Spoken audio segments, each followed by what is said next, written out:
ಜೈ ಭೀಮ್ ಬಂಧುಗಳೇ,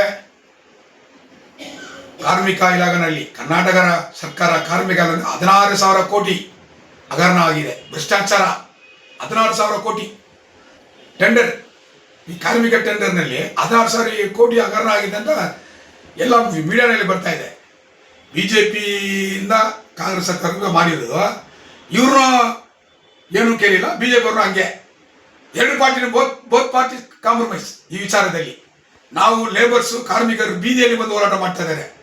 wage revision, DA ಮತ್ತು ಬೇರೆ ವಿಚಾರಗಳಿಗೆ ಕಾರ್ಮಿಕರು ಬೀದಿಯಲ್ಲಿ ಕೂತ್ಕೊಂಡು ಹೋರಾಟ ಮಾಡಿದ್ರೆ ಈ ಡಿಮಾಂಡ್ ಸಕ್ಸಸ್ ಮಾಡಿಲ್ಲ. ಬಟ್ ಕಾರ್ಮಿಕ ಟೆಂಡರು, ಈ ಟೆಂಡರ್ನಲ್ಲಿ 16,000 ಕೋಟಿ ರಾಜ್ಯದಂತ ಹೋರಾಟ ಮಾಡಬೇಕು ಕಾರ್ಮಿಕರು. ಆಮೇಲೆ ಇನ್ನೊಂದು ವಿಷಯ ಏನಂತಂದರೆ, ಎಲ್ರಿಗೂ ಗೊತ್ತು, ನೆಕ್ಸ್ಟ್ ಮಂತ್ ಬಜೆಟ್. ಈ ಬಜೆಟಲ್ಲಿ ಕೋಲಾರ ಜಿಲ್ಲೆಗೆ ವಿಶೇಷವಾದ ಪ್ಯಾಕೇಜ್ ಘೋಷಣೆ ಮಾಡಬೇಕು. ಗಡಿ ಭಾಗದಲ್ಲಿ ಇರೋದು ಕೋಲಾರ ಜಿಲ್ಲಾ, ಈ ಕಡೆ ಹೋದ್ರೆ ತಮಿಳುನಾಡು, ಆ ಕಡೆ ಹೋದ್ರೆ ಆಂಧ್ರ. ಮೆಡಿಕಲ್ ಕಾಲೇಜ್ ಕೇಳ್ತಾ ಇದೀವಿ ನಾವು ಸುಮಾರು ವರ್ಷಗಳಿಂದ. ಸ್ಟೇಟ್ ಗೌರ್ಮೆಂಟ್ ಮೆಡಿಕಲ್ ಕಾಲೇಜ್ ಬೇಕಂದ್ರೆ ಇನ್ನೂ ಅದು ನಮಗೆ ಕೊಡ್ತಾ ಇಲ್ಲ. ದಯವಿಟ್ಟು ಈ ಬಜೆಟ್ನಲ್ಲಿ ವಿಶೇಷವಾದ ಪ್ಯಾಕೇಜ್ ಕೊಡಬೇಕು.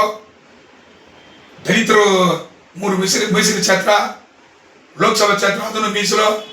ದಯಮಾಡಿ ನಮಗೆ ಕೋಲಾರ ಜಿಲ್ಲೆಗೆ ವಿಶೇಷವಾದ ಪ್ಯಾಕೇಜ್ ಘೋಷಣೆ ಮಾಡಬೇಕು. ಇಲ್ಲಾಂದ್ರೆ ಇಡೀ ಕೋಲಾರ ಜಿಲ್ಲಾ ದಲಿತರೆಲ್ಲ ನಾವೆಲ್ಲ ಒಂದಾಗಿ ಕೋಲಾರ ಜಿಲ್ಲಾ DSS ಒಕ್ಕೂಟದಿಂದ ಹೋರಾಟ ಮಾಡ್ತೀವಿ ನಾವು. ಜೈ ಭೀಮ್.